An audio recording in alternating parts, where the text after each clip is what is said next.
क्या है कि एज़ यूजुअल तुम लोग को पहले सबसे पहले मिलेगा तुमको ये देखने के लिए, सिलेबस देखने के लिए। आई होप सिलेबस दिमाग में काफ़ी रिटेंड भी हो गया होगा अभी तक 16 का पूरी तरीके से।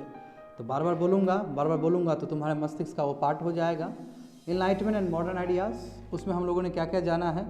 हमने आइडियाज़ ऑफ इनलाइटमेंट जाना है, जिसमें हमने दो बहुत बड़े शख्सियत को कवर किया था, इमैनुअल कांत और रूसो साहब को। हाँ, उसके बाद हमने spirit of enlightenment in the colonies, अगल बगल के जो भी थे कॉलोनीज में गया और वहाँ पे कौन से लोग एक्टिव थे जिन्होंने इस चीज़ को अंजाम दिया।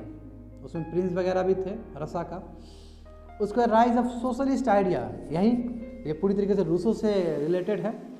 और मार्क्स तक, तो मार्क्स के बारे में बाद में जानेंगे। और वहीं से तुम्हारा मार्क्सियन सोशलिज्म, ठीक है। आप देखो सिविल सर्विस में क्वेश्चन तो पूछ ही लिया है 2020 में कि गांधी जी का जो सोशलिज्म का फिलॉसफी और मार्क्स का जो सोशलिज्म का फिलॉसफी, दोनों में कॉमन मिनिमम पॉइंट क्या था पूछा है। यानी कि वर्ल्ड हिस्ट्री से भी आंसर दे सकते थे मेंस का, इनफैक्ट प्रीलिम्स का।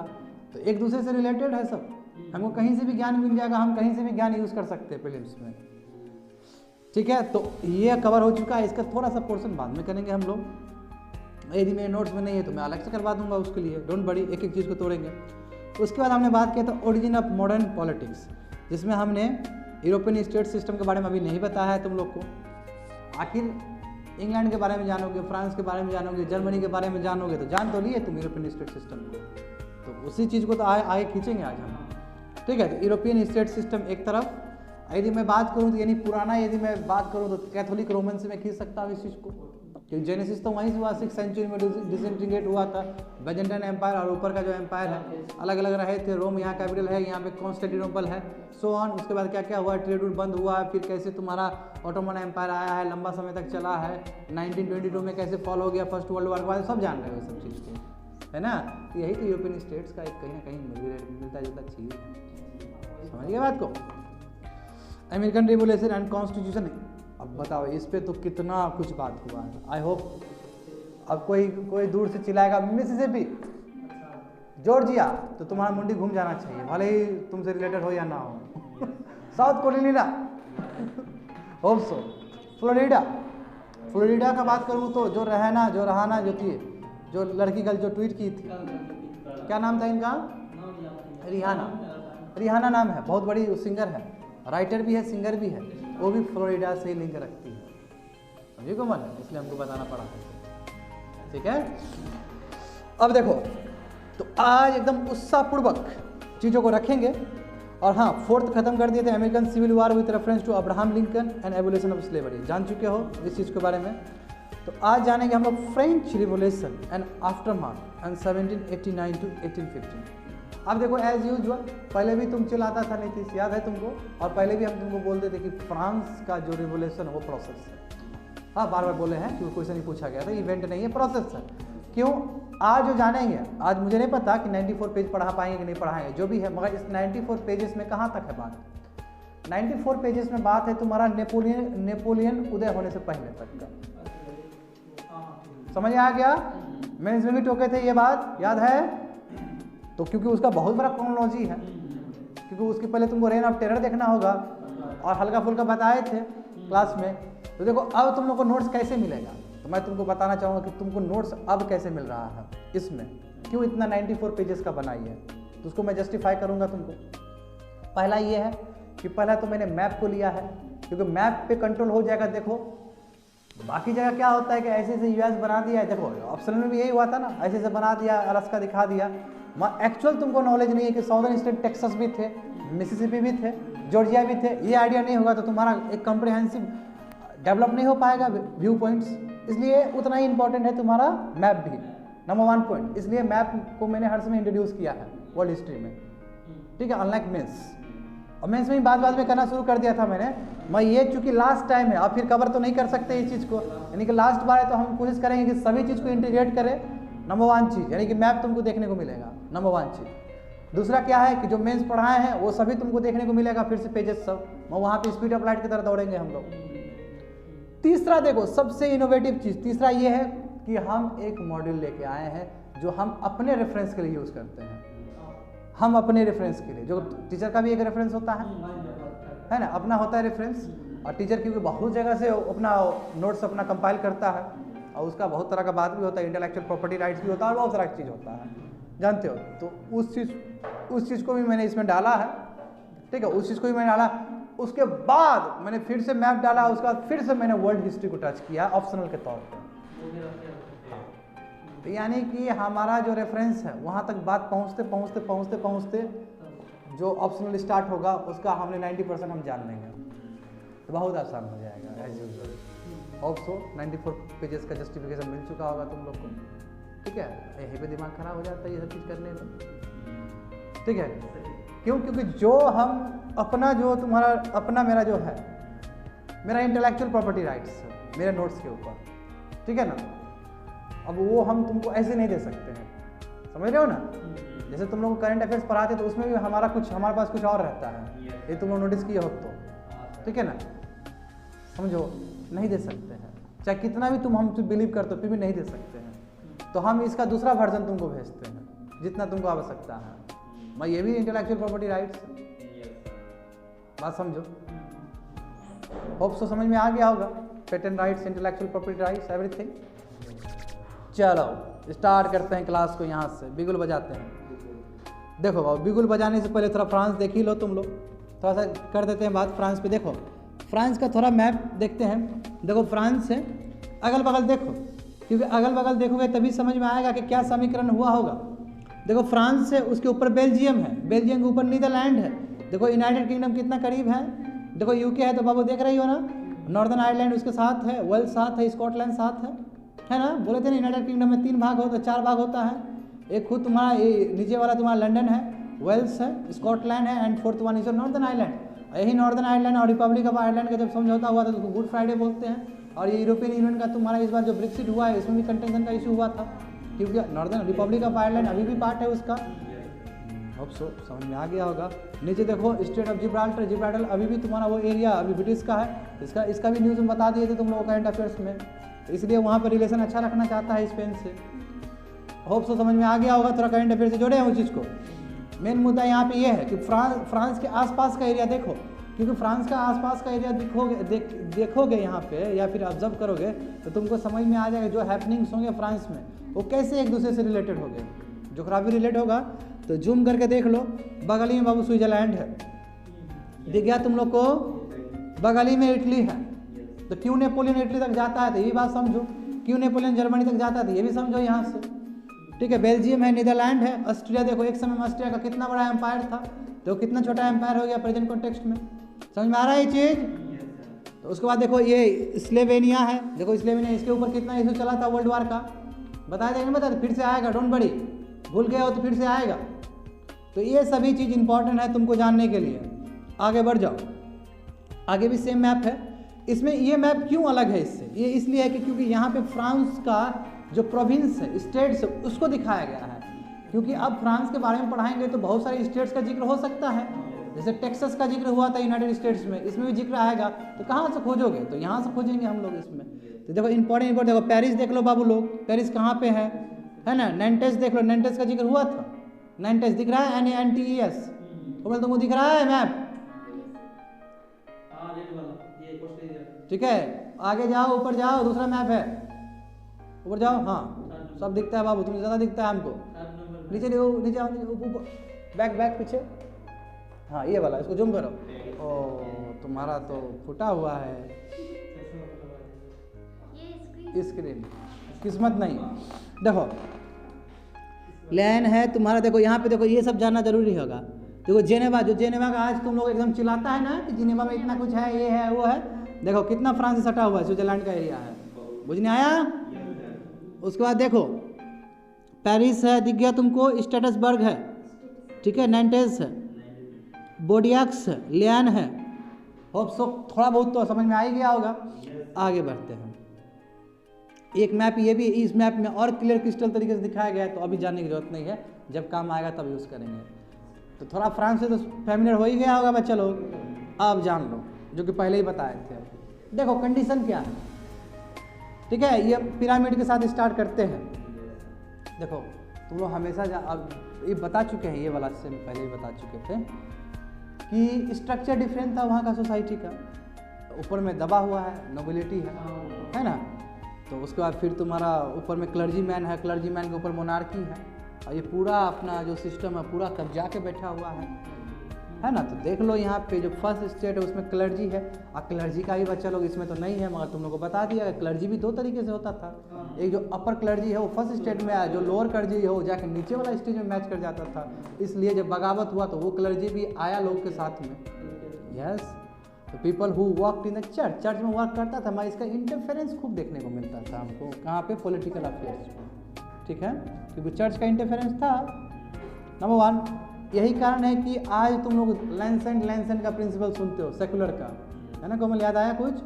यही सब चीज़ को हटाने के लिए, क्योंकि जिस हिस्ट्री इसलिए पढ़ते हैं कि जो बुरा चीज़ नहीं हुआ था अब नहीं हो, है ना। तो आज लाइसेंट वाला जो प्रिंसिपल तुम लोग जानते हो, सेकुलर वाला, जिसपे इतना बड़ा पोलराइजेशन हो गया मुस्लिम का और फ्रेंच का, जान रहे हो कि नहीं जान रहे हो? क्योंकि रेवोल्यूशन भी तो इसी चीज़ को लेकर हुआ था कि चर्च का एक्सेस पावर, क्लर्जी मैन का एक्सेस पावर, अपर वाला क्लर्जी मैन का। तो हम कंट्री ऐसा बनाएंगे जिस कंट्री में चर्च का कोई बात ही ना सुने, इसलिए तो हम लाइसेंट वाला सेकुलर वाला फीचर लाए। और यहाँ से इंडिया से मैच नहीं करता ये चीज़, क्योंकि इंडिया में तो सब धर्म बराबर है, वहाँ कोई धर्म का मतलब ही नहीं। वहाँ पे प्रोफेट मोहम्मद को भी गाली दे दो, क्रिश्चियन को भी गाली दे दो, जीएस को भी गाली दे दो, हिंदू को आई डोंट केयर। अब कोई सरकार तुमको कुछ नहीं करने वाला है, ये नहीं बोलेगा कि ये ऑल रिलीजन इक्वल, भाई घर का है, तुम घर में रखो चीज़ को। समझ में आया?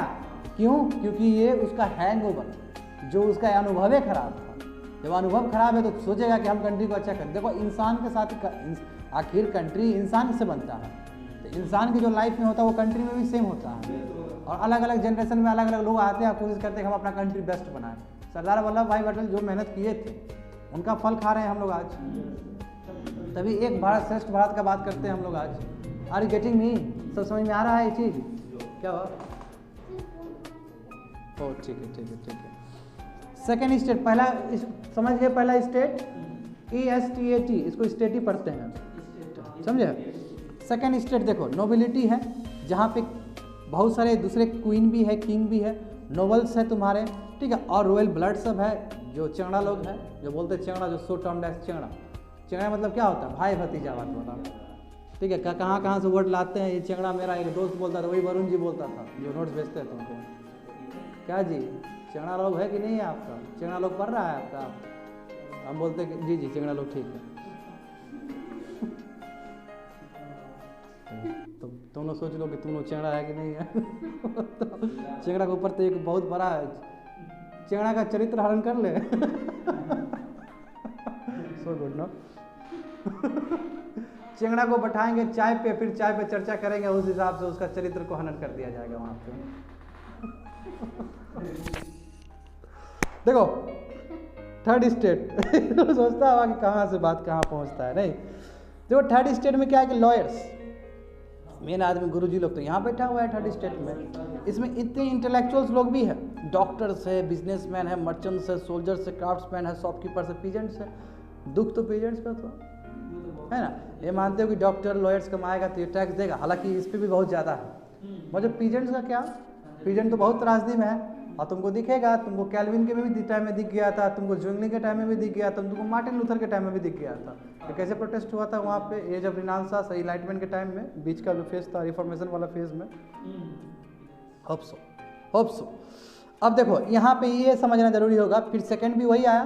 देखो फर्स्ट स्टेट, सेकंड स्टेट, अब देखो यहाँ पे ये फिगर क्यों? क्योंकि यहाँ पॉपुलेशन का परसेंटेज दिखाया है, वो जानना बहुत जरूरी है तुम लोग को। तो देखो एक रोमन कैथोलिक क्लर्जी था, फर्स्ट वन रोमन कैथोलिक, क्योंकि ऊपर वाला रोम वाला ही चल रहा था, अब बेजेंटाइन वाला थोड़ा डिफरेंट हो गया था, जानते हो। सॉरी, बेजेंटाइन वाला कैरी फॉरवर्ड किया, मगर ये वाला जो कैथोलिक वाला जो था ये स्टिल चल रहा है, हैंगओवर में रहेगा, यही बाद में जाके यूरोपियन कंट्री बनेगा।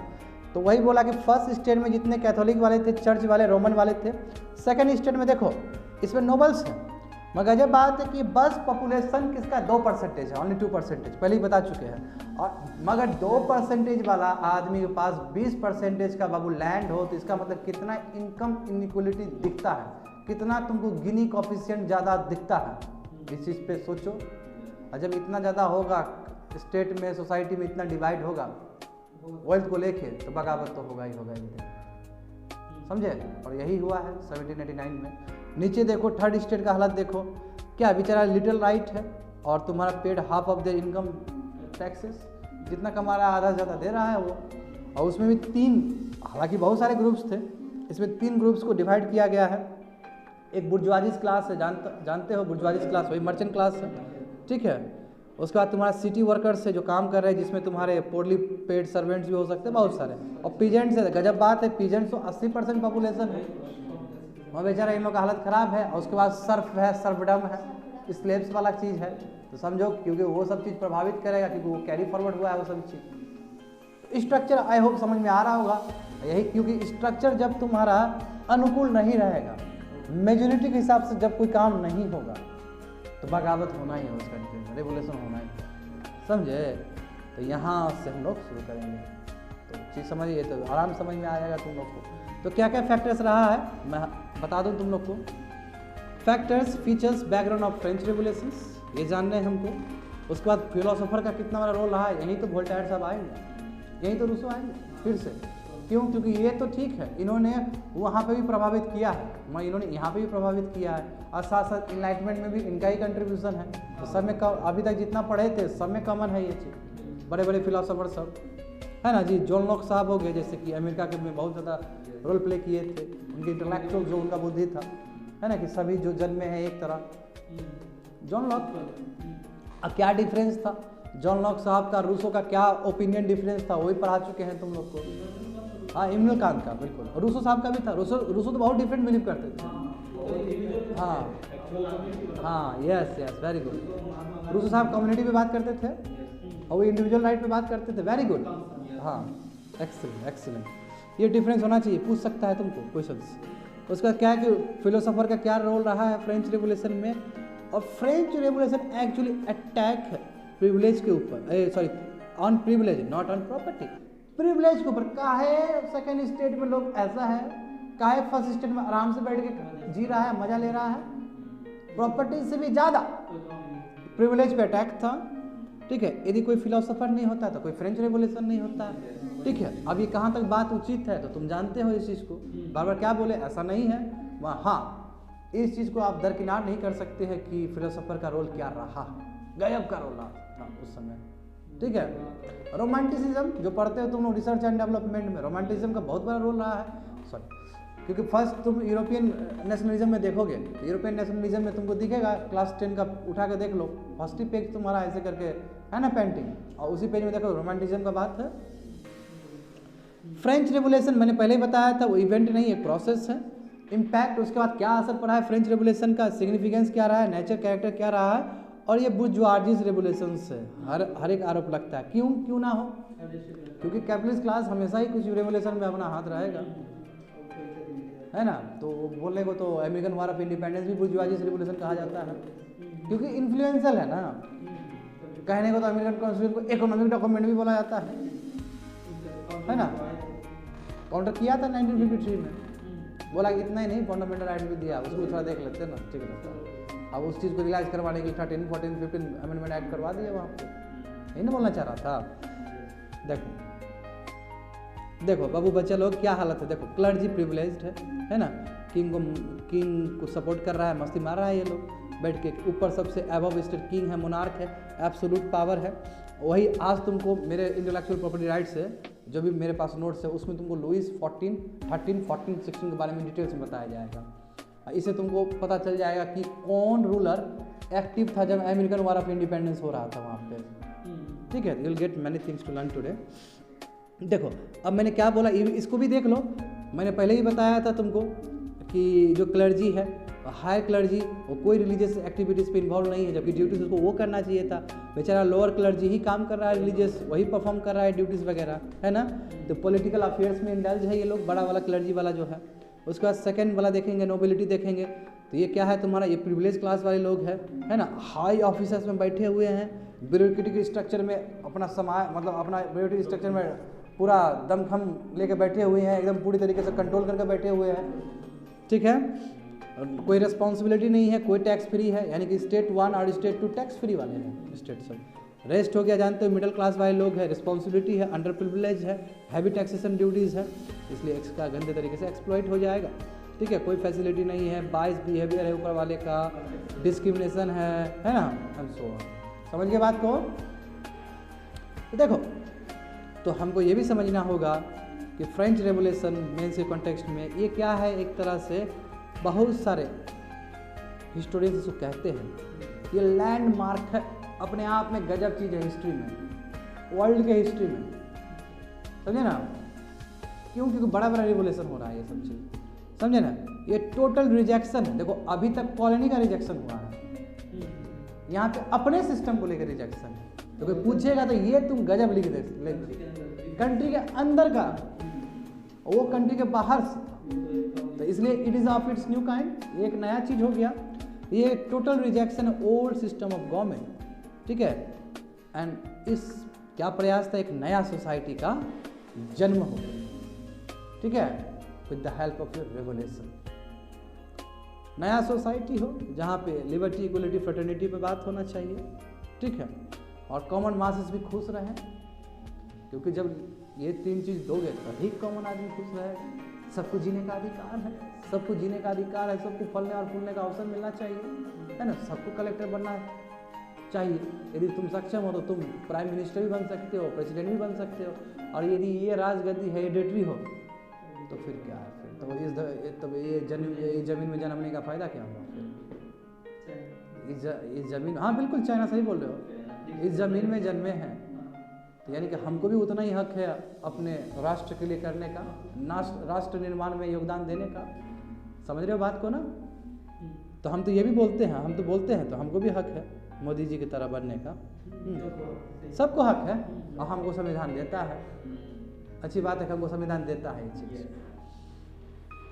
है ना। The revolution resulted in violent and massacres, even king and queen were not spared. इसमें क्या हुआ, बेस्टाइल, जो फॉल ऑफ बेस्टाइल हुआ है उसमें जानते हो, आज बताएंगे अलग से तुम लोग को, ठीक है, बेस्टाइल्स के बारे में सब कुछ, इसलिए नोट्स डालना पड़ा, उसमें और डिटेल्स में है। यहाँ तक ये हुआ कि क्वीन और किंग को नहीं बख्शा गया। इसमें तुमको पता है कि क्वीन ने कितना गलत काम किया था। क्वीन ने, जो लड़की जो थी उसके साथ, उसने कुछ गलत कदम उठाए थे। रियायत जो मिलना चाहिए था, जो छूट मिलना चाहिए था हैवी टैक्सेशन से, वो नहीं मिला बिकॉज ऑफ द क्वीन। आज चर्चा होगा इस पर, ये चर्चा अभी तक मेंस में नहीं किए थे, ठीक है ना। तो इसमें तुम आज सब कुछ तुमको देखने को मिलेगा। अब तो इसलिए लोग इतना गुस्से में थे, लोग इतना फ्रस्ट्रेट थे, तबाह कर दिया, ठीक है, मार दिया गया, स्पेयर नहीं हुआ, ख़त्म कर दिया। गिलोटिन जिसको बोलते हैं, तुम लोग छोटे क्लास में पढ़े हो, गिलोटिन, एंड आँख के सामने मार दो, पकड़, ठीक है। फ्रेंच रेवोल्यूशन क्या है, against the kind of inequality, जो फ्रांस में इनइक्वलिटी था उसके अगेंस्ट है ये। और देख लो फिलोसोफर का बहुत बड़ा रोल रहा है।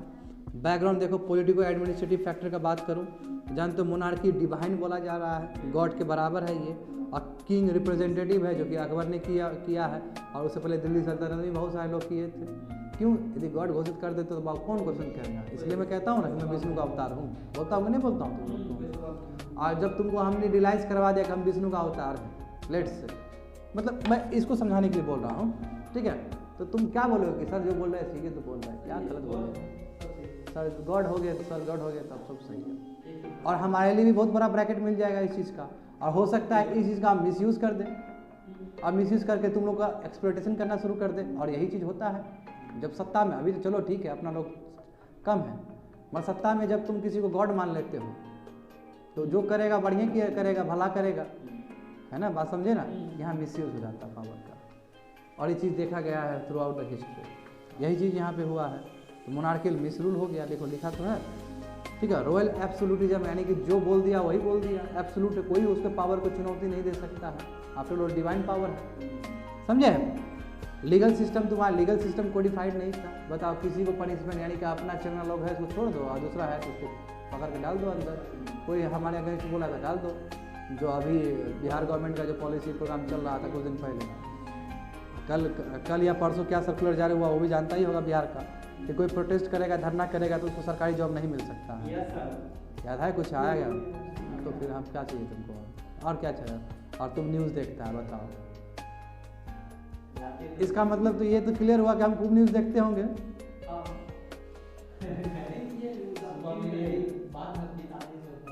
यानी कि देखो, न्यूज़ भी देखने का कला होना चाहिए, कि ऐसे कैसे न्यूज़ देखे कि जहाँ सब कवर कर ले। यानी कि तुम आजकल घर में जाके न्यूज़ देख रहे हो तुम लोग इतना बोलने के बाद, तो उसके बाद भी तो तुम परस्त हो जा रहे हो। इसका मतलब क्या है कि तुम्हारे लिए इंडिकेशन है कि जितना देख रहे हो सफिशिएंट नहीं है, समझा। और ये हमारे लिए जीत है। क्यों? क्योंकि यही नक्शा कदम पे तुम लोग आगे चलोगे तो ज़्यादा मिलेगा फिर बाद में। ऑलवेज ऊपर होना चाहिए, ऑलवेज। मतलब तुम देख तो रहे हो ना, ये बड़ा बात ये है ना। ठीक है, इसी तरह रास्ता बनेगा, है ना। गुरु से गुरु बनोगे, है ना। देखो फैक्टर्स देखो क्या रहा, तो कोमल बता चुके हैं। पॉलिटिको एडमिनिस्ट्रेटिव बताया कि नहीं बताया अभी। मोनार्कियल मिस रूल है ना। करप्ट पॉलिटिको एडमिनिस्ट्रेटिव सिस्टम है तुम्हारा, कोई प्रोग्रेसिव डेवलपमेंट नहीं है, डिस्क्रिमिनेशन का एलिमेंट है, एक्सप्लॉयटेशन हो रहा है जैसे कि तुम लोगों का क्लास में होता है। ठीक है, state not having welfare character, कोई वेलफेयर कैरेक्टर ही नहीं है। उसके बाद कम्प्लीटली आर्बिट्री है, जो मन में हुआ कर दिया जैसे क्लास में होता है। जुडिशियल सिस्टम तुम्हारा क्या पूरी तरीके से बायस्ड है, ये बिल्कुल नहीं होता है क्योंकि इक्वलिटी बिफोर लॉ मेरे सामने है। ठीक है, रिलीजियस फैक्टर जानते हो, इसमें भी क्लर्जी मैन का जो है वो जान रहे हो तुम लोग। फिलोसोफर जानते हो सब, तुम लोग का मामा लोग चाचा लोग सब यहाँ पे है। लॉक है, रूसो है, वोल्टेयर है। आपको लगता नहीं है कि मामा से ही बड़ा होगा इतने मौका? नहीं लग रहा है, कोई बात नहीं। देखो सोशल फैक्टर है सोसाइटी डिवाइड हो गया प्रिविलेज और अंडर प्रिविलेज में, जानते हो, है ना। तुम लोगों ने नहीं किया है डिवाइड? ठीक है, सोसाइटी हमेशा से दबाने का कोशिश करेगा ही करेगा। बस पढ़ लिख लो, बाबा मित्र बन जाओ। इकोनॉमिक फैक्टर क्या है? स्टैग्नेशन, बताओ क्यों ना हो। एग्रीकल्चर आज तुमको बोल रहे हैं कि किसान 80% है ना, फ्रांस में है, बहुत त्रासदी में है। इसका मतलब एग्रीकल्चर पूरी तरीके से डाउनफॉल है। तो लिखा तो है एग्रीकल्चर थम सा गया है क्योंकि फ्यूडल ट्रेंड से, वही सब डाउन के बारे में बात किए थे। तो वो स्लेव्स वाला सिस्टम है, तो कहाँ से वो आगे बढ़ पाएगा? फ्यूडल ट्रेंड से, लैंडलॉर्ड्स वाला सिस्टम है। नो प्रमोशन, कोई प्रमोशन ही नहीं है एग्रीकल्चर को लेके। ठीक है, कोई सपोर्ट नहीं है ट्रेड और कॉमर्स को लेके, यानी कि सेकेंडरी एक्टिविटी को लेके, है ना। कोई प्रॉपर इंफ्रास्ट्रक्चर नहीं है, ट्रांसपोर्टेशन नहीं है, कम्युनिकेशन नहीं है।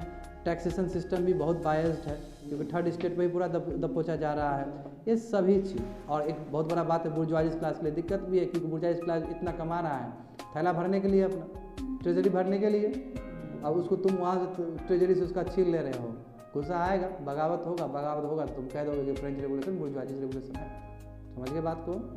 उसका इतना ड्यूटी कस्टम्स लगाते हो, लोग दब चुके हैं। और फिर उसके बाद एक तुम्हारा नया फैक्टर कि तुम्हारा जो लुइस 1614 ये जो भी है, ये पूरा वार में इंडल्ज रहेगा, यानी कि तुम पैसा टैक्स उठाओ और वहाँ खर्च करो, मौज मस्ती करो। समझ गए बात को? ये सभी चीज़ रिस्पॉन्सिबल फैक्टर है for the outbreak of your French revolution of 1789। Observe, समझ में आ रहा होगा तुम लोग को। तो पहले क्या बताएं, पहले ऊपर देखो, ये तो माइंड मैप बता दिए। तो पॉलिटिको एडमिनिस्ट्रेटिव फैक्टर में क्या बताएं ऊपर? मोनार्की, डिवाइन, ये something like that. Legal system codified नहीं है, जुडिशरी आर्बिट्री है, एक्सप्लॉयटेटिव है, थर्ड स्टेट में अंडर प्रिविलेज है लोग सब, है ना, so on, first second privileged है। फ्रेंच पॉलिटिकल सिस्टम पूरी तरीके से सेंट्रलाइज्ड है। लुइस 16 बहुत इनकेपेबल है, इनएफिशिएंट है, तभी तो इसकी जो वाइफ है उसका रोल देखने को मिलेगा तुमको थोड़ी देर में। ठीक है, मोनार्की और तुम्हारा नोबिलिटी, ठीक है, मिसयूज़ करता है अपने पावर को। और ये सब एक कहीं ना कहीं मासेस के दिमाग में इससे विद्रोह हुआ, गुस्सा आया, डिसकंटेनमेंट हुआ, रिसेंटमेंट हुआ, और जो हेट्रेड जो जन्मा था आदमी के दिल में, वो हाथ से दिखा। समझे? हाथ से दिखा मतलब एक्शन दिखा तुमको, और यहीं से आउटबस्ट हो गया। तो ये पॉलिटिकल रीजन हुआ को समझ में आया। सेकंड रीजन देखो सोशल फैक्टर, तो वहीं से देखो सोसाइटी पूरी तरीके से फ्रैगमेंटेड है प्रिविलेज और अंडर प्रिविलेज में। ठीक है, तो सब जान रहे हो। रिसोर्सेज कंट्री का पूरी तरीके से क्लर्जी और नोबिलिटी में अभी जस्ट बताएं। नोबिलिटी बताओ 2% तो है ही, अब 20% है, तो क्या है? कंसंट्रेशन ऑफ वेल्थ है कि नहीं है?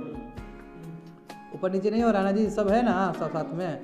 बुर्जुआजी थर्ड स्टेट में आता है जो कि मोस्ट इन्फ्लुएंशियल होगा क्योंकि मर्चेंट क्लास है। मर्चेंट जिसके पास, जिसकी लाठी उसकी भैंस, सोने को नहीं सुने हो, जिसका पैसा रहेगा।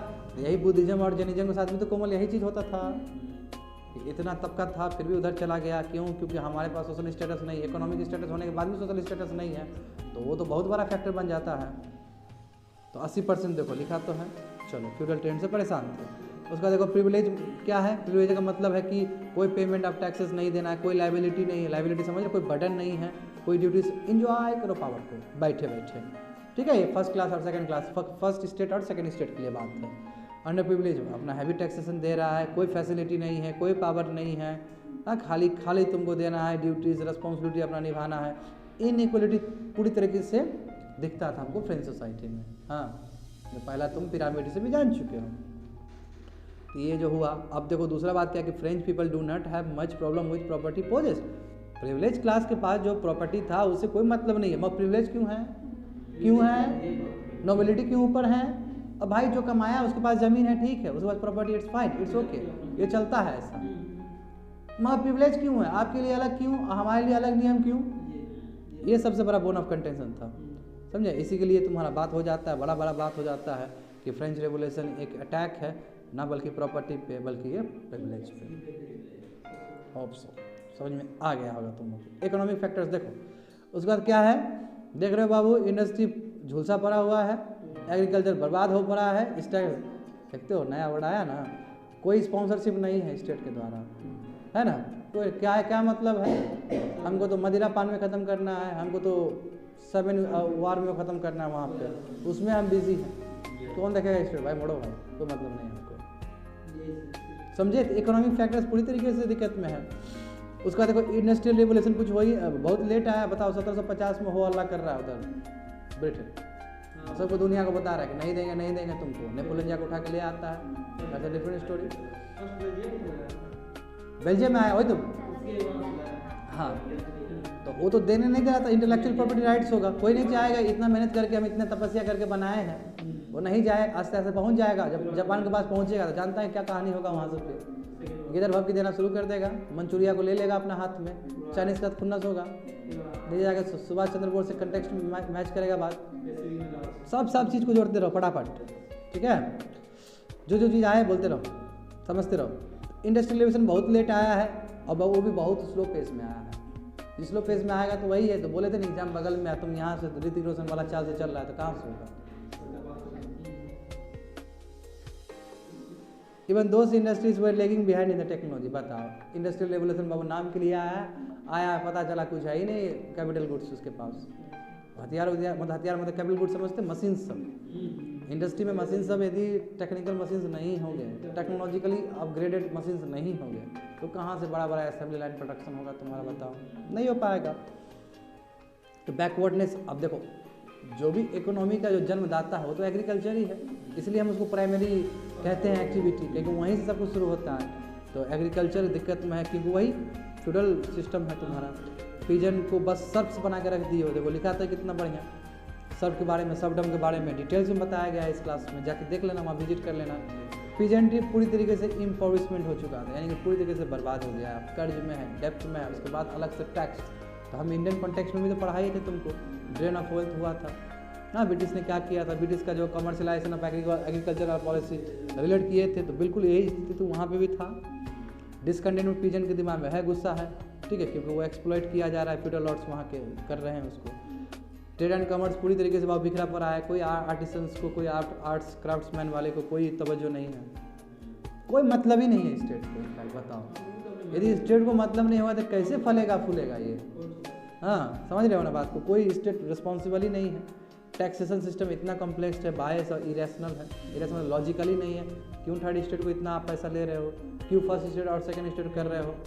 अब फर्स्ट स्टेट सेकंड स्टेट बहुत लॉयल था तुम्हारा पास, उसका मोनार्क का, ये भी बताएंगे, कोशिश किया गया था लाने का, मगर फिर नोबल्स लोग पलट दिया गेम को, जानेंगे ठीक है, वहाँ पहुँचेंगे तो थोड़ा स्लो कर देंगे। देखो टैक्सेशन सिस्टम कॉम्प्लेक्स हो गया, और कोई बजट सिस्टम ही नहीं है आपके फ्रांस में, फ्रेंच इकोनॉमी में, बस खाली मैनेज करो एक्सपेंडिचर, खाली एक्सपेंडिचर कर रहे हो बाबू, कर्ज लो घी पियो। ये पुराना पहले हम लोग का प्राचीन काल में बोला जाता है हिंदुस्तान में, घी पियो, घी प्रतीक है महंगापन का, कर्ज लो घी पियो। मोदी जी भी अपना ये ऑन रिकॉर्ड होगा, मोदी जी का पार्लियामेंट में भाषण दिए थे इसके ऊपर कि क्या है, कर्ज लेके घी पी रहे हो, इसका मतलब क्या है, कर्ज लेके तुम अयासी कर रहे हो, यही चीज़ हो रहा है। हम अब बजट क्यों होता है, बजट में प्लान ऑफ एक्शन होता है, ब्लूप्रिंट होता है कि इतना इतना खर्च करने वाले हैं, तो यही तुमको दिखता है, जो कि तुमको कल या परसों क्लास में जान लोगे। बजट में रिवाइज बजट, एस्टिमेट बजट, जो भी चीज़ है बजट के बारे में बहुत कुछ सीखने को मिलेगा इस बार तुम लोग को। तो ये प्लान ऑफ एक्शन सभी मिसिंग थे जो होना चाहिए। देखो वहाँ पे पॉलिसी नहीं था, कैसी इनकम, अब इनकम को कैसे मैनेज किया जाए विथ कंसोनेंस ऑफ योर एक्सपेंडिचर, यानी कि इनकम और एक्सपेंडिचर में ज़्यादा गैप नहीं हुआ तो बेटर है, इसलिए फिजिकल डिफिसिट का बात करते हो तो FRBM का बात आ जाता है, ताकि रिस्ट्रिक्ट करने के लिए। मगर ये अलग बात है कि इकोनॉमिक सर्वे में मैंने अलग डायरेक्शन से दिया इस बार, क्योंकि अलग चीज़ आया है, इतना घबराने की ज़रूरत नहीं है। क्राउड इन नहीं होगा, क्राउड आउट नहीं होगा, हल्का सा जिक्र किए थे कल क्लास में, ठीक है। अब आ रहा है इसलिए मैं रिलेट कर रहा हूँ इस चीज़ को, कोई चीज़ को सैक्रोसेंट करने ठीक नहीं है ना। हिस्ट्री को जितना प्रेजेंट में हम कनेक्ट करते जाएंगे उतना हम सीखते जाएंगे, समझे ना। और हैवी टैक्सेशन है पीपल के ऊपर। अब देखो, होप से समझ में आ गया होगा। अब देखो इसमें और भी बहुत सारा चीज़ है। अब उसके बाद तुम वार कर रहे हो, लगातार बैटल कर रहे हो, इसके बाद फाइनेंशियल बर्डन बढ़ जाएगा, है ना, फ्रांस के ऊपर। बताओ ये लुइस तुम्हारा ये अब तुम्हारा कौन है? हाँ, लुइस 15 एक्चुअली 14 होगा शायद, ठीक है। ये मैं बताऊंगा तुमको, एक्चुअल में जाकर बताऊंगा। लुइस 14 था, हम इसमें 15 लिखा है। 7 ईयर वार इंगेज था वहाँ पे ब्रिटेन के साथ, वहाँ पे कनाडा वाला, ठीक है, हाँ वही। फिर उसके बाद दूसरे जो आए वो फिर अमेरिकन वार ऑफ इंडिपेंडेंस में भेज दिए। 7 वार हो चला, फिर नीचे चला। यहाँ पैसा लगता है ना, सराटोगा वाला बैटल। तो लुइस 16 था एक्टिव, क्यों ना हो एक्टिव, जस्ट अभी हुआ है, अभी यहीं पे है। कितना डिफरेंस हुआ, क्योंकि अमेरिकन वार ऑफ इंडिपेंडेंस कितना कब हुआ है? 1783 में कंप्लीटेड और 87 में संविधान बन गया उसका, ठीक है ना। और 89 में हो गया, तो गैप कम है। सराटोगा वाला बैटल भी हुआ है। सराटोगा बैटल कब हुआ है? 1781 में नहीं, वो तुम्हारा यॉर्कटन वाला था, उससे पहले हुआ है। 78 79 यू कैन से, है ना। तो जो होगा, अब क्रोनोलॉजी बिल्ड कर रहे हैं, तो जाहिर सी बात है लुइस 16 ही होगा वहाँ पे। तो मैं जस्टिफाई कर रहा हूँ कि लुइस 16 कैसे बैटल ऑफ सराटोगा में इंगेज था। 16 ना, क्या यार, ये जो क्वीन और तुमको ये मारा गया वो लुइस 16 था। वो सबसे इनकेपेबल इनएफिशिएंट है रूलर, समझ रहे हैं। 13 14 15 16 गया है, 16 मरा है, तब फ्रेंच रेवोल्यूशन हुआ है। तो मैं 16 के बारे में बता रहा हूँ कैसे ये बैटल ऑफ सराटोगा में इसका इन्वॉल्वमेंट था। उससे पहले दूसरा का भी इन्वॉल्वमेंट था। कौन सा बैटल में? वो वाला बैटल में 7 ईयर का, जहाँ पे क्या हुआ कि अमेरिकन लोग बोले कि ठीक है, एक दुश्मन तो गया फ्रांस, अब हम ब्रिटिश से लड़ लेंगे। समझ में आ रहा है ना ये सब चीज़? तो रिलेट करो ना एक दूसरे को, क्योंकि इंटरनेशनल हैपनिंग्स है, एक दूसरे से रिलेटेड है ये सब चीज़। देखो, because of the wars and battles bankruptcy हो गया फ्रांस में, बैंक में बैंकरप्सी, क्योंकि पैसा उठा रहे हो तुम, खर्च कर रहे हो कहीं पे भी, तो बैंक में पूरी तरीके से आप नीचे हो गए। जैसे कि अभी के कॉन्टेक्स्ट में तुम NPS कर सकते हो, NPS बढ़ गया, नॉन परफॉर्मिंग एसेट्स हो गया, कंट्री नीचे चला जाएगा, यानी कि तिजोरी खाली हो गया, सिंपल। अब जब तिजोरी खाली होगा तो फिर पैसा उठाया जाएगा। टैक्सेशन, हैवी टैक्सेशन होगा तो आदमी लोग परेशान हो जाएगा, रिवोल्यूशन हो जाएगा। समझिए बात को। तो वही थर्ड स्टेट को बहुत हैवी टैक्स पे करना पड़ेगा। वेल्थ टैक्स बताओ, नया नया टैक्स देना पड़ रहा है, लैंड टैक्स दो, कैपिटेशन टैक्स दो, एंड सो ऑन, बहुत सारा टैक्स दो, है ना। नंबर ऑफ टैक्स मतलब खाली बस नाम बदल के, प्रोटेक्शन टैक्स दो, ठीक है ना, मोबिलिटी टैक्स दो, पानी पी रहा उस पर टैक्स दो, हाँ, जब तुमको लेना है तो बाबू हंस रहा उस पर टैक्स दो, तो हंसना ही भूल जाओगे तुम लोग कि हंस दिए यार, 2 रुपये चला जाएगा मेरा। अब हमको चाहिए पैसा, मतलब हमको चाहिए, हम सरकार में, हमको पैसा चाहिए, तो हम तुमको किसी तरह लगाएंगे। एक दिन परेशान हो जाओगे, फिर रोते हुए आओगे, मार दोगे हमको, तो फिर रोने का, फिर हमको, हम जब रोएंगे मर जाएंगे तो फिर तुम हंसोगे बैठ के, आप तो पैसा नहीं देंगे हम। यस, और तुम्हारे जैसे लोग को बहुत जूम कर दिया मैंने, लेकिन बहुत सारे लोग ऐसे हैं। तो यानी कि जब इतना बड़ा जब त्रासदी आता है तब जाके कोई बगावत होता है, एक दिन में नहीं होता बगावत। गुस्सा गुस्सा गुस्सा, और वो गुस्सा जब अकुमुलेट हो जाएगा क्रांति आ जाएगा, ठीक है ना। तो इंटायर टैक्स बर्डन क्या था, पूरी तरीके से आप दे दिए पीजेंट्स के सोल्जर पे। अब पीजेंट सोल्जर पहले से खत्म हो चुका है, सबडम वाला कंसेप्ट पहले से है, अब उस पर आप लगा दिए हो इतना ज़्यादा, 80% लोग हैं, तो कहाँ से देगा, भाग जाएगा बेचारा। स्लेव्स आदमी कहाँ से देगा पैसा, बताओ। हम लगा दिए, लेबर पे लगा दिए, लेबर बेचारा परचेजिंग पावर नहीं है कि अपना बच्चा लोगों को पढ़ा सके और बहुत सारा, और उसके ऊपर आप टैक्स और ज़्यादा लगा दिया एज़ कम्पेयर टू जो बड़े बड़े लोग हैं उस पर नहीं लगाया, तो कितना बड़ा डिफरेंसेस क्रिएट होगा।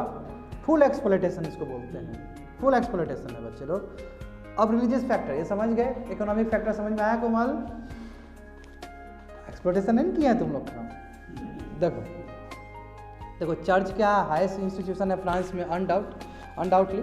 उसका कैथोलिक रिलीजन क्या है, और जानते हो उसमें क्लर्जी हेड है चर्च का, कैथोलिक, वही रोमन कैथोलिक रिलीजन के हिसाब से। क्लर्जी 2 भाग में डिवाइडेड है, हायर क्लर्जी और लोअर क्लर्जी। हायर क्लर्जी बताओ अपना काम ही नहीं कर रहा है, पूरी तरीके से अपना वेल्थ पे एकदम मज़े ले रहा है, ठीक है, लग्जरियस लाइफ जी रहा है, अपना हो हल्ला कर रहा है बैठ के, ड्रिंक मदिरा पान कर रहा है बैठ के, हो हल्ला करता है, पॉलिटिकल ऑफिस हो जाएगा, ओ चंगड़ा है मेरा, हो जाएगा काम, हो जाएगा, मुनार्क से बात कर लिए, हो जाएगा, कहाँ, अच्छा हो जाएगा, तुम्हारा भी हो जाएगा, तुम्हारा भी, अच्छा तुम्हारा भी हो जाएगा, तुम भागो भागो तुमको टैक्स देना है। तो इस तरह का बात चल रहा है, यानी कि पूरी तरीके से एसेस है इसको मोनार्क का, समझे ना। तो they enjoy the power and the facilities, बड़ा इंजॉय कर रहा है। लोअर क्लर्जी बेचारा रिलीजियस एक्टिविटी कर रहा है ये, ठीक है ना, अपना ऑनेस्टली ड्यूटी कर रहा है, माँ बाप इसको पैसा ही नहीं मिलता है। अब क्लर्जी, तो क्लर्जी का काम क्या है, रिलीजियस एक्टिविटी करेगा, सरकार पैसा देगा इसको, है ना, अब पैसा भी नहीं मिल रहा है इसको, तो बहुत दुख है ये, बहुत दुखी है इन लोग। अमेरिकन वॉर ऑफ इंडिपेंडेंस होता है, फ्रेंच सोल्जर्स जो अमेरिका में गए थे, जो सपोर्ट किए थे अमेरिकन्स को, वो आए, अपना माइंड चेंज हुआ, बोला कि यार लिबर्टी फ्रेटर्निटी तो फ्रीडम वाला बात तो वहाँ पे हुआ है, लोग ये हमारे कंट्री में भी हो सकता है, क्योंकि ये रिजीम ठीक नहीं है, ठीक है ना, यहाँ पे हम अपना यूज़ करेंगे, कर दिया है लोग यूज़, मैन पावर है, आफ्टर ऑल सीख के आया है कुछ, है ना। तो कहीं ना कहीं जो आइडियल्स है अमेरिकन रेवोल्यूशन का, स्पिरिट ऑफ फ्रीडम, हाँ फ्रीडम पे बात हुआ था कि नहीं हुआ था, थॉमस पेन का बात कर लो, तो कॉमन सेंस का लेके आए थे, या फिर तुम्हारे जेफरसन साहब का तुम्हारा डिक्लेरेशन देख लो, तो फ्रीडम का बात तो हर समय जिक्र होता है, चाहे जॉन लॉक साहब का बात कर लो, फ्रीडम पे बात होता है। तो ये गया वहाँ पे, वहाँ लड़ा है और ये सभी चीज़ को लेके आया है वापस, और कहीं ना कहीं, और फिलोसोफर लोग तो पहले से ही एक्टिव है, और ये लोग ग्राउंड एजेंट है, क्योंकि आर्मी लोग तो ग्राउंड एजेंट है ना, भाप लेता है जल्दी, समझ रहे बात को। तो ये सब चीज़ कहीं ना कहीं बहुत बड़ा रोल प्ले करेगा। अब उसके बाद फिलोसोफर साहब का देख लो, 17 और 18 सेंचुरी को हमें ज़्यादा बोलते ही हैं कि इनलाइटमेंट आइडियाज़ का दौर रहा है। जॉन लॉक साहब है ना, रूसो, मोंटेस्क्यू, वोल्टेयर, ये तीनों ही फ्रेंच के थे। और देखो कितना आसान लगेगा, क्योंकि बहुत कुछ बता दिए हैं इस चीज़ का। सोशल कॉन्ट्रैक्ट, जनरल विल, ये रूसो साहब लेके आए थे। देखो मोंटेस्क्यू क्या है, हमेशा सेपरेशन ऑफ पावर पर बात किए थे, है ना, एक हाथ में नहीं। वोल्टेयर क्या बोले थे, वोल्टेयर ने पूरा क्रिटिसाइज़ किया है चर्च को लेकर, और इन्होंने पूरा इंडिविजुअलिज्म पे बात किया कि हाँ इंडिविजुअल होना जरूरी है, यही वोल्टेयर है, यहीं पे डिफरेंट हो जाता है तुम्हारा रूसो से। याद करो इस चीज़ को, याद करो। जॉन लॉक भी लिबरलिज्म पे ही बात करते, यस, जॉन लॉक और वोल्टेयर का फिलोसफी लगभग मिलता जुलता था, और ये भी लिबर्टी पे बात करते थे, समझे। तो लिबर्टी, इक्वलिटी, फ्रेटर्निटी जो है, ये स्पेशली जॉन लॉक साहब को जाता है श्रेय, ठीक है, जो कि इंग्लैंड से थे, समझ गया। गवर्नमेंट वो बता चुके हैं। मोंटेस्क्यू, अब देखो materials revolution of the French was president bye, देखो फ्रांस वही है, तुम्हारा फिलोसोफर सब है, ब्लेस्ड विद फिलोसोफर, गजब। क्योंकि देखो अब मानते हैं कि जॉन लॉक साहब तुम्हारा इंग्लैंड का है, मगर फ्रांस का अंदर ही के देखोगे तो बड़े बड़े फिलोसोफर निकले हैं फ्रांस के भी, जो अभी तक वर्ल्ड में देते हैं, है ना, जैसे जर्मनी में कार्ल मार्क्स हो गए। तो यहाँ पे भी देखोगे तो ये तीन जो बड़े बड़े शख्सियत है, वोल्टेयर, मोंटेस्क्यू, रूसो, खुद फ्रांस के हैं, फ्रांस के हैं। सोचो इतना रिच कंट्री है ना, कि इतने बड़े बड़े, तो हम भी कितना बोलते हैं कि महावीर भी हमारे कंट्री से आए, बुद्धा भी हमारे कंट्री से रहे, है कि नहीं है। तो हम कितना गौरवान्वित महसूस करते हैं, है ना, हमको ज्ञान सिखाने की जरूरत नहीं, हमने बुद्ध को दिया। तो ये क्यों प्राउडली बोलते हैं ना, तो फ्रांस भी तो मन में सोचेगा ना, इतने बड़े बड़े इंटेलेक्चुअल्स है, फिर भी फ्रांस में ये दिक्कत है।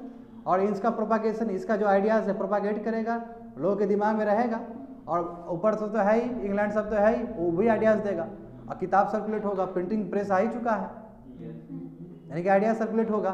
और इसका जो मेन चीज़ है, जो दिक्कत में है, यानी कि सोसाइटी जिस क्राइसिस में, अब देखो यदि आज सोशल मीडिया नहीं होता, प्रिंट मीडिया नहीं होता, तो तुमको कहाँ से पता चलता कि फार्म प्रोटेस्ट भी हो रहा है, नहीं पता चलता।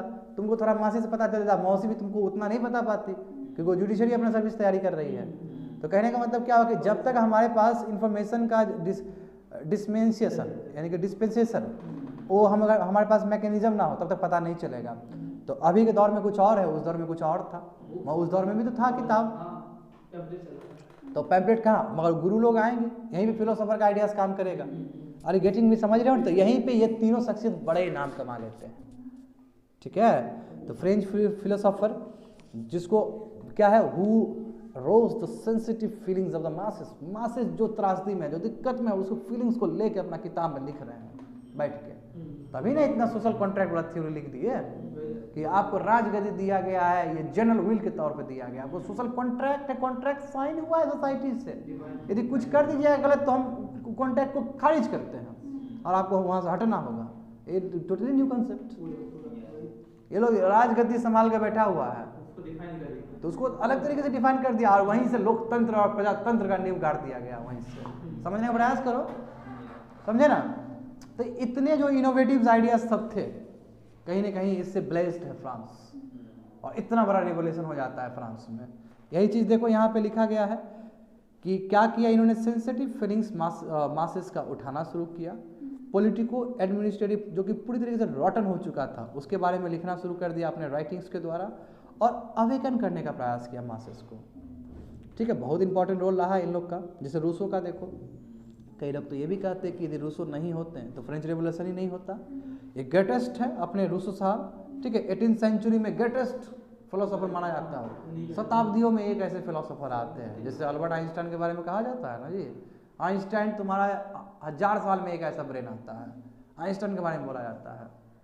ठीक है ना, तो ये भी शताब्दी के एक बड़े महान हस्ती थे, क्यों ना हो, क्योंकि इनका जो सोशल कॉन्ट्रैक्ट है उसमें क्या बोले थे इन्होंने, थ्योरी ऑफ जनरल विल के बारे में बोला, एक थ्योरी ऑफ जनरल विल भी दिया, एक सोशल कॉन्ट्रैक्ट भी दिया। ये जो डिवाइन राइट है, मोनार्की खूब उड़ रहा है हवा में, हाँ उसका नेगेटिव यूज कर रहा है, फुल अटैक उस पर। इन्होंने फेवर किया पॉपुलर सोवेरेनिटी होना चाहिए, यानी कि जनता ही जनता को रूल करेगा, कोई मोनार्की रूल नहीं करना चाहिए। ठीक है, और पूरी तरीके से जो will of the power people का जो इच्छा और आकांक्षा है उसके अंतर्गत राजगद्दी पे कोई भी आदमी होना चाहिए, शासक होने चाहिए, उसके अगेंस्ट नहीं।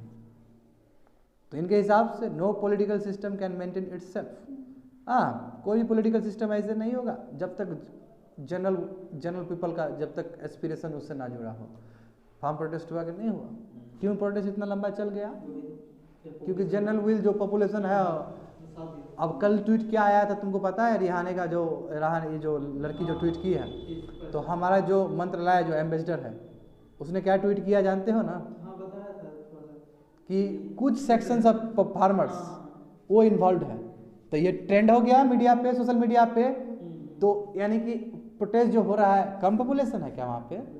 तो पूरा चल रहा है सर्कुलेशन कल से, ये कल का न्यूज़ है, समझ रहे हो बात को? तो यहाँ से सॉवरेन विल ऑफ पीपल का बात आता है और यहाँ पे इन्होंने आइडिया दिया कि civil freedom, social equality, right of man ये होना चाहिए। देखो अभी भी राइट ऑफ मैन आ रहा है कॉमन, यहाँ पे बात करना होगा। तो यही इनलाइटमेंट आइडियाज़ का सबसे बड़ा लूपहोल यही था। अभी भी मैन को ही ऊपर समझ रहे हैं, ह्यूमन बींग को कोई तवज्जो नहीं है। ठीक है ना? देखो अभी भी एक दिन इंग्लिश पढ़ा रहे थे तो बच्चा लोग बोला कि प्रैक्टिस मेक्स मैन परफेक्ट। मैंने बोला बाबू ये चेंज हो गया, अब चेंज कर देना, ऐसा गलती से मत बोलना, मैन को ह्यूमन कर दो, प्रैक्टिस मेक्स ह्यूमन परफेक्ट। समझ गए ना? तो यानी कि कहने का मतलब ऐसा नहीं कि इंडिया एक्सेप्शनल है दबाने में, जेंडर इनइक्वलिटी में, पहले से ट्रेंड ही वर्ल्ड का ही ट्रेंड ऐसा रहा है। समझ गए ना? तो देखो रूसो देखो ये क्या बोलते हैं, एक्चुअल पावर जो है वो पीपल के हाथ में है। एक्चुअल यदि किंग ओबे नहीं करता है जनरल विल ऑफ पीपल को तो उसको कोई हक नहीं है वो रहे, उस हिसाब से वो अपने कॉन्ट्रैक्ट को ब्रेक कर रहा है, सोशल कॉन्ट्रैक्ट को, जो कि अभी तुम कह सकते हो सिटीजन चार्टर जो आता है तुम्हारा सो ऑन।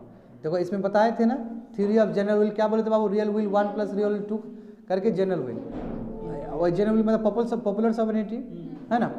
तो आर स्टैंड्स फॉर रियल। अब ये क्या है इसमें? जनरल विल आपको करना होगा। कॉन्ट्रैक्ट क्या है? वही तो बोले ना, humble beginning of democracy, starting genesis है उसका। यदि पॉलिटिशियन ने जो प्रॉमिस किया और फुलफिल नहीं किया तो उसको राजगद्दी से उखाड़ फेंक दो, खत्म कर दो उसको। तो ये सब अभी तुम लोग क्या जाने हो, देखो रूसो साहब का जाने हो तुम लोग, उसके बाद देखो थोड़ा सा इनके बारे में जान लो, मोंटेस्क्यू के बारे में, थ्योरी ऑफ सेपरेशन। ये तो तुमको लंबा समय तक याद रहेगा, क्योंकि अमेरिकन वार ऑफ इंडिपेंडेंस के बाद जो हुआ कॉन्सेप्ट कि पावर लेजिस्लेटिव, ताकि वो ना हो, संविधान में लागू किया गया वहाँ का कि कंसंट्रेटेड ना हो पावर। यस, तो ये चीज़ देखने को मिला है वहाँ पे, theory of separation of power. ठीक है, लेजिस्लेटिव, एग्जीक्यूटिव, जुडिशरी में होना चाहिए ताकि चेक एंड बैलेंस रहे, ऑनेस्टी से काम करें सभी लोग, है ना। कॉम्बिनेशन ऑफ एनी 2 पावर्स और 3 powers would result in training. और यदि किसी भी एक अंग मनमानी शुरू कर दें या कोई अपना एरिस्टोक्रेट्स बन जाए तो फिर तो पावर खत्म हो जाएगा। यानी कि तीनों एक फुल फ्लेज डेमोक्रेसी में तीनों का काम करना बहुत इंपॉर्टेंट है। तो इसलिए बाबू तुम लोग घबराना नहीं। कोई यदि मेजर पार्टी का नहीं भी है तो पार्लियामेंट में तुम भेजते हो तो वो लेजिस्लेचर है, लॉ बनाने में उसका योगदान है, भले ही वो एग्जीक्यूट करे ना करे। कई लोग ये भी बोलते हैं कि हो मोदी जी का नहीं है, क्यों देंगे, मोदी जी जीत रहे हैं, मोदी जी को देंगे। जैसे कन्हैया कुमार के ऊपर बात हुआ था।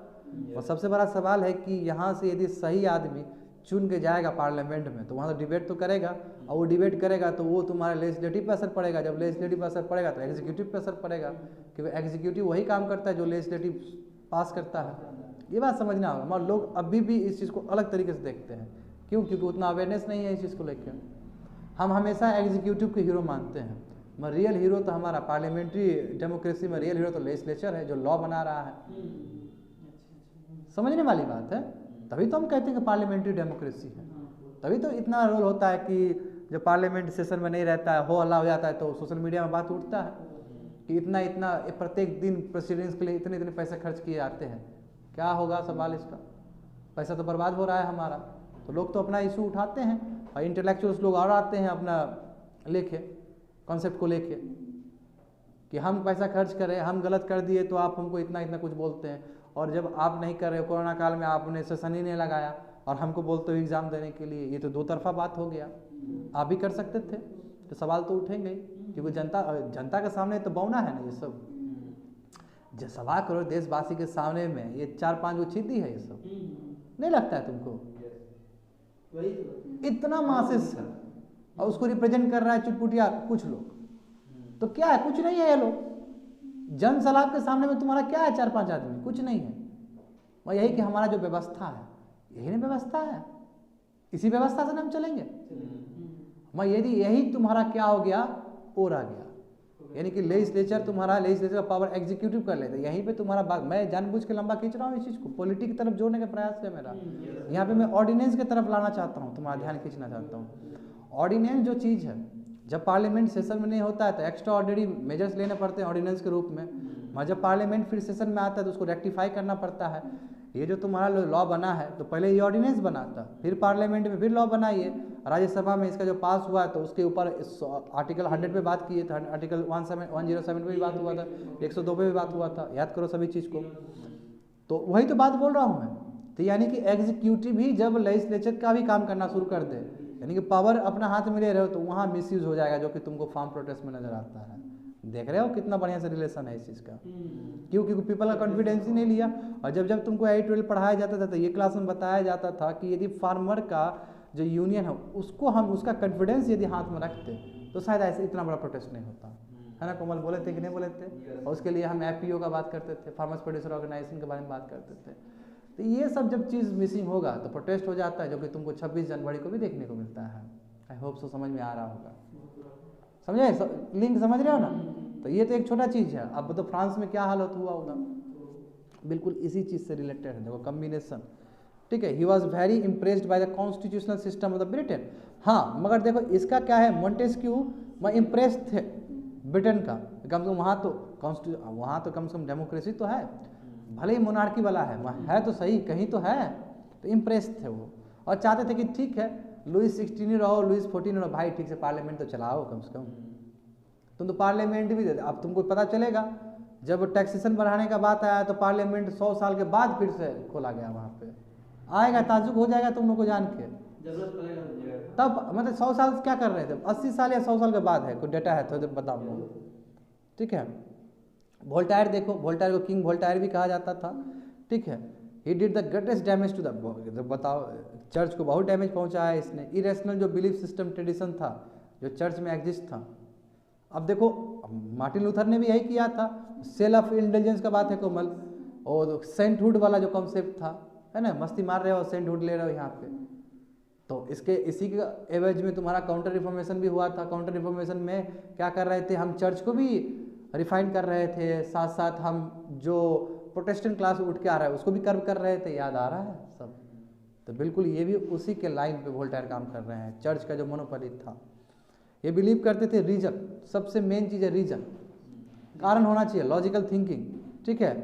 ये कहते थे कि everything and anything should be stood for the test of the reason. कोई भी चीज़ हम करते हैं, कोई भी हम एक्शन करते हैं, वो सब रीजन बेस्ड होना चाहिए। ये नहीं कि झूठों का जो हुआ मन में कर दिया आप, उसके पीछे एक लॉजिकल रीजन होना चाहिए। जॉन लॉक साहब के बारे में देखो, इंग्लिश पॉलिटिकल फिलोसोफर रहे हैं, फादर ऑफ लिबरलिज्म भी कहा जाता है इनको, है ना। सिग्निफिकेंट इनका रोल रहा है पीपल के अंदर रेवोल्यूशन स्प्रेड करने में। उसका ग्रेट अगेंस्ट थे एब्सोल्यूट मोनार्की, क्योंकि ये तो इंग्लैंड से थे, तो वहाँ पे मोनार्की के अगेंस्ट थे ये।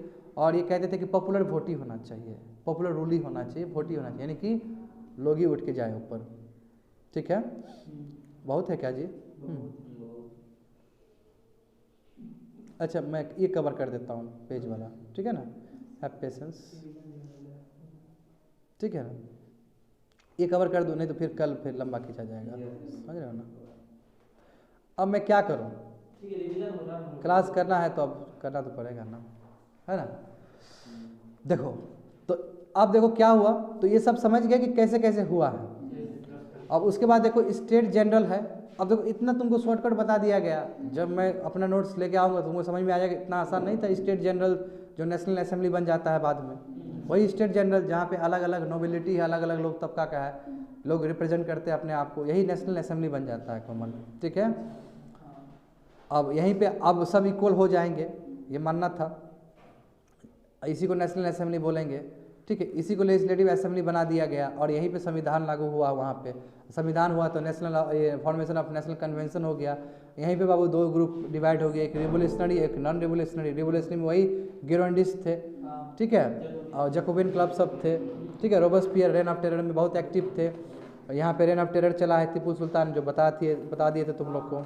नेपोलियन बोनापार्ट यहीं से चाइल्ड है, उसका आगे निकला है, एंड सो ऑन। आगे देख लो, रेन ऑफ टेरर में जानते हो, रेन ऑफ टेरर क्या फिर ख़त्म कर दिया गया, फिर डायरेक्टरी सिस्टम वहाँ पर रखा गया। 5 डायरेक्टर थे, मगर वो इनएफिशिएंट और इनकेबल थे, ठीक है। 1795 से लेकर 99 तक हुआ है, ये तुम्हारा डायरेक्टरी सिस्टम चला है। फिर नेपोलियन पॉपुलर हुआ, आस्ते आस्ते वो डायरेक्टरी सिस्टम को उखाड़ फेंक दिया उसने, और एक नया सिस्टम लाया जिसको बोलते हैं कॉन्सुलेट सिस्टम बोलते हैं, और 1799 से लेकर 1813 में चला था, ठीक है। और यही तुम्हारा नेपोलियनिक एरा है जिस तरह उदय हुआ था, ठीक है। तो देखो नेचर क्या रहा फ्रेंच रेवोल्यूशन का, ये आइडियोलॉजिकल रेवोल्यूशन रहा। देखो क्यों ना हो, रेवोल्यूशनरी है, नॉन रेवोल्यूशनरी वाला है, तो आइडियोलॉजी भी कह सकते हैं, ठीक है। बहुत सारे स्कॉलर ये कहते हैं कि लॉफ्टी आइडियाज़ थे, लिबर्टी, इक्वलिटी, फ्रेटर्निटी थे, मतलब प्रोग्रेसिव आइडियाज़, लॉफ्टी का मतलब होता है, ठीक है। कहीं ना कहीं यही आइडियाज़ रेवोल्यूशन को लंबा खींचने तक वक्त दिया है। लोगों को अटूट विश्वास हो गया, स्कॉलर को पढ़ के अटूट विश्वास हो गया। जैसे तुम लोग को हम हमेशा बोलते हैं एजुकेशन एजुकेशन एजुकेशन, और जो तुम लोग पढ़ते हो और तुम लोग को लगने भी लगता है ये चीज़ आस्ते आस्ते पढ़ के, तो तुम्हारा जो आस्था है और अटूट होने लगता है। तो वही चीज़ है ये लिबर्टी, इक्वलिटी, फ्रेटर्निटी, ये चीज़ इन लोग को लगने लगा कि हाँ दम है, जो फिलोसोफर लिखे हैं, और यही उसको प्रभावित किया कि रेवोल्यूशन को इतना लंबा खींच दिया। और आफ्टर ऑल 1848 में जाकर आज़ादी मिल जाता है, समझे बात को। और आफ्टर ऑल तुमको 3-4 साल में तुम लोग IAS बन जाते हो, IPS बन जाते हो, जो भी चीज़ है उसमें कमी नहीं है। भगवान करे तुम्हारा सपना पूरा हो, ठीक है, बस स्कॉलरशिप वाला सपना पूरा ना हो। देखो फ्रेंच रेवोल्यूशन क्या है, आइडियोलॉजिकल रेवोल्यूशन है। देखो सोशल कॉन्ट्रैक्ट क्या है, देखो मार्क्सिस्ट अप्रोच से देखा जाए तो सोशल कैरेक्टर भी रेवोल्यूशन का दिखता है, मतलब मार्क्सिस्ट अप्रोच, यानी कि जो मार्क्सियन वाला जो फिलोसॉफी है उसके हिसाब से तो हाँ जी ये सोशल कैरेक्टर है रेवोल्यूशन में। क्यों? क्योंकि इनइक्वलिटी बहुत ज़्यादा था, और वही इक्वलिटी के लिए ही ये लड़ाई किया है ये लोग, समझे। एक जॉर्ज रूड है, ये बोलते हैं कि जी हाँ ये पॉपुलर तुम्हारा साइड्स ऑफ रेवोल्यूशन रहा है, इसमें एक हैव्स था, एक हैव्स नॉट था, एक प्रिविलेज था, एक अंडर प्रिविलेज था। ये बड़े अलग अलग स्कॉलर है, अपना अपना इंटरप्रिटेशन दे रहे हैं रेवोल्यूशन के बारे में। कई बोलते हैं सोशल इंटरप्रिटेशन भी कहते हैं, जैसे कॉर्पेन, अल्बर्ट कॉर्पेन है, ये भी अपना social interpretation of French revolution कहते हैं। इसमें क्या बोलते हैं कि फ्रेंच रेवोल्यूशन जी ये केवल सोशल रेवोल्यूशन ही नहीं है, बल्कि ये जो पॉलिटिको एडमिनिस्ट्रेटिव मशीनरी जो फेल हो गया था फ्रांस में, उसके विरोध में था ये, समझे। क्योंकि रॉटन था ये, तो इसलिए हम इस चीज़ को अलग देखते हैं, ठीक है ना। तो ऐसे ही होता है, आफ्टर ऑल जितना राइटर लिखता है सभी को समराइज कर दो, तुम्हारे लिए आंसर हो गया, है ना। फ्रेंच तो कैरेक्टर, यही कैरेक्टर इसी को बोलते हैं। नेचर क्या रहा है, तो नेचर तुमने जान लिया, एक प्रोग्रेसिव नेचर रहा है, दूसरा तुम्हारा सोशल नेचर रहा है, और एक प्रोग्रेसिव है, हाँ प्रोग्रेसिव जानते क्यों ना हो गया बात। बुर्जुआजीज रहा है, देखो बाबू बुर्जुआजीज में क्यों ना हो, हेट्रोजीनियस ग्रुप है, इसमें लिबरल्स है, बिजनेस क्लास है एंड सो ऑन, इंडस्ट्रियलिस्ट है, थर्ड स्टेट में हैवी टैक्सेशन लग रहा है, ठीक है एंड सो ऑन। और कहीं ना कहीं यही बहुत बड़ा रोल प्ले किया है तुम्हारा फाउंडेशन ऑफ नेशनल असेंबली बनने में, है ना। और वही नेशनल असेंबली बाद में कॉन्स्टिट्यूशनल असेंबली बन गया, जो कि तुम्हारा, और उसमें तुम्हारा बुर्जुआजी इंटरेस्ट को देखा जाएगा, जैसे कि तुम्हारा अमेरिकन कॉन्स्टिट्यूशन में देखा गया था। समझ गए बात को। उसके बाद देखो लॉस रिफ्लेक्टेड एस्पिरेशन, देखो लॉस में वही तो बोल रहा है, बुर्जुआजी क्लास का एस्पिरेशन दिख रहा था।